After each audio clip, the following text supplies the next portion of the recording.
سلام به همه دوستان، سامان هستم. به چنل من پرشین روبوتل خوش اومدید. دوستان امروز شنبه 20 مرداد ماه با من همراه باشین تا آخر ویدیو. میخوام اول کارت کمبوهای تاپ کوین رو بگیریم، بعد بریم برای جواب اوراکل تایم فارم و بعدش برای کارت کمبوهای راکی ربیت دوستان. و طبق معمول همیشه لطفا دوستان ما رو حمایت کنید، سابسکرایب کنید، لایک کنید، ممنون میشم ازتون.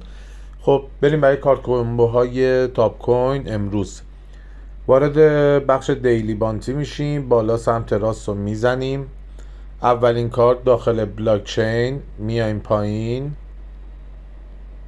و به همین صورت میایم پایین تا به DRC20 توکن برسیم. کارت رو انتخاب میکنیم. کارت دوم میایم بالا، میریم داخل ترمز، میایم یه مقدار پایین و این کارت رو دوستان انتخابش میکنیم POS. و برای کارت بعدی دوباره تو همین ترمز میایم پایین و گزینه کارت این کارت دوستان هات والت رو انتخاب میکنیم و جایزش رو میگیریم دوستان.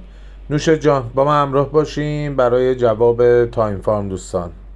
میریم برای جواب اوراکل تایم فارم 20 مرداد ماه. خب دوستان یه تغییر ظاهری داده.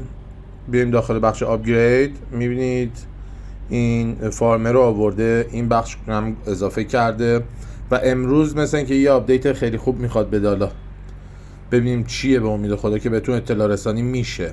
خب میریم برای جواب، میریم تو بخش سرمایه‌گذاری یا هم ارن، کسب درآمد، روی بخش اوراکل روی انسر میذاریم، سالو میذاریم 2021، ماهو میذاریم برای، میریم جلو برای می و روزو میذاریم برای 12. دوستان فقط حواستون باشه اینطوری باشه سال تغییر میکنه، 2022 میشه.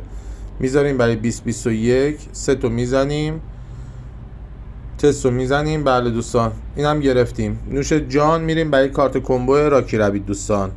میریم برای جواب کارت کمبو راکی ربیت دوستان. جواب تخم مرغ عید پاک یه کمی مشکل خورده بود امروز.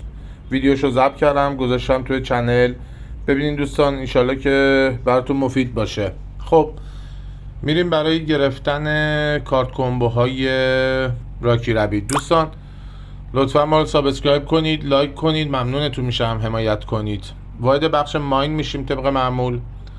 اولین گزینه توی بخش فایتر، توی ونتور وارد بشیم دوستان.